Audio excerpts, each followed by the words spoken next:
10 ఏళ్ల పాలనలో ప్రతిపక్షాలంటే శత్రువులన్నట్టుగా కేసీఆర్ చేశారన్నారు ముఖ్యమంత్రి రేవంత్ రెడ్డి. గతంలో ప్రతిపక్ష సభ్యులు అధికార పార్టీని కలిసి అభివృద్ధి పనులు కోరేవారన్నారు. బీఆర్ఎస్ హయాంలో ఆ పరిస్థితి లేకుండా పోయిందన్నారు. ప్రతిపక్ష నేత కేసీఆర్ సభకు వచ్చి అధికార పక్షానికి సలహాలు ఇవ్వాలన్నారు. కేటీఆర్, హరీష్ రావు చేస్తున్న తప్పులను సరిదిద్దాల్సిన బాధ్యత ఆయనదేనన్నారు.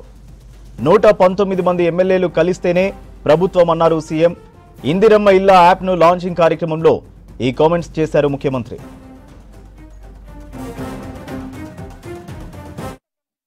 సంవత్సరాలు మీరు ఏం చేసిందని మేము అడుగుతలేము. ఎందుకంటే మీరు చేసిన అన్నిటిని ప్రజలు గమనించి మీకు ఇవ్వాల్సిన స్థానాన్ని ప్రజలు ఇచ్చారు. అసెంబ్లీలో అధికారం తీశారు, పార్లమెంట్లో గుండుసూరిని ఇచ్చారు. ఇప్పుడు ఏం జరుగుతుందో మీరు చూస్తున్నారు. ఇప్పటికైనా మీలో మానసిక పరివర్తన రావాలి కదా, మీ ఆలోచన విధానంలో మార్పు రావాలి కదా. ఒక ప్రధాన ప్రతిపక్ష రాజకీయ పార్టీగా మీ విధానం ఏంది, మీ ఆలోచన ఏంది? అంటే ఈ ప్రభుత్వమే నడవద్దా? ప్రజల సంక్షేమం చేపట్టొద్దా? ఈ రాష్ట్రం అభివృద్ధి పదం వైపు తీసుకెళ్లాల్సిన అవసరం లేదా? రైజింగ్ తెలంగాణ రైజింగ్ అనే పదాన్ని మనం ముందుకు తీసుకెళ్లాల్సిన అవసరం లేదా? మీకు బాధ్యత లేదా? ప్రభుత్వం అంటే కేవలం 65 మంది కాంగ్రెస్ పార్టీ శాసనసభ్యులేనా? ప్రభుత్వం అంటే 119 మంది శాసనసభ్యులు కలిస్తేనే ప్రభుత్వము. ఒకరొకరికి ఒక్కొక్క బాధ్యత ఇచ్చిండ్రు. విధానపరమైన నిర్ణయాలు చేసే బాధ్యత మాకు ఇచ్చిండ్రు. దాన్ని విశ్లేషించడం ద్వారా సలహాలు సూచనలు ఇవ్వాల్సిన ప్రధాన ప్రతిపక్ష పాత్ర మీకు ఇచ్చిండ్రు. మీతో పాటు బీజేపీ, ఎంఐఎం, సిపిఐ ప్రతిపక్షాలను విషయాలను ప్రస్తావించడానికి సభలో అందరికీ ప్రాతినిధ్యం ఇచ్చిండ్రు తెలంగాణ ప్రజలు.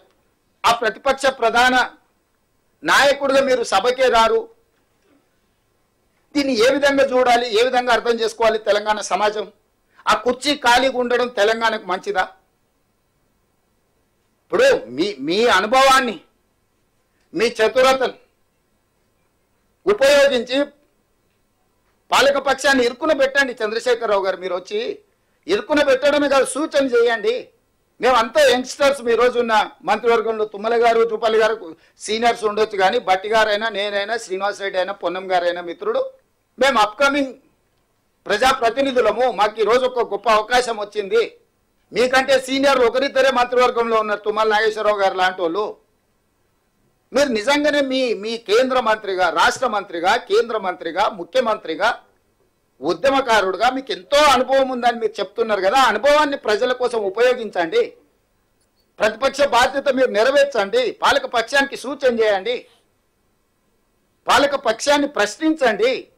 ఇది నిర్దిష్టంగా ఇది అంశము, ఈ అంశంలో మీరు చేసిన నిర్ణయం ఇది, ఈ నిర్ణయం సహేతుకంగా లేదు, దీన్ని సవరించడం ద్వారా పేదలకు మేలు జరుగుతుంది అని మీరు నిర్దిష్టమైన సూచన మీరు చేయండి చంద్రశేఖరరావు గారు. మాకేమి బేసజాలు లేవు. వయసులో అనుభవంలో మీరు పెద్దోళ్ళు అనుకుంటున్నారు.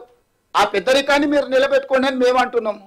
మీరు ఎలాంటి సూచనలు చేయకుండా ఏం చేసినా అడ్డుకుంటామనే విధానము ఇది తెలంగాణకు మంచిదా? మీరు ఒక్కసారి ఆలోచన చెయ్యండి. మీ పిల్లలు ఇద్దరిని మా మీదకి ఉసిగొల్పి ఎందుకు ఇట్లా చేస్తున్నారు చంద్రశేఖరరావు గారు? పెద్దరికం నీకు మంచిదా?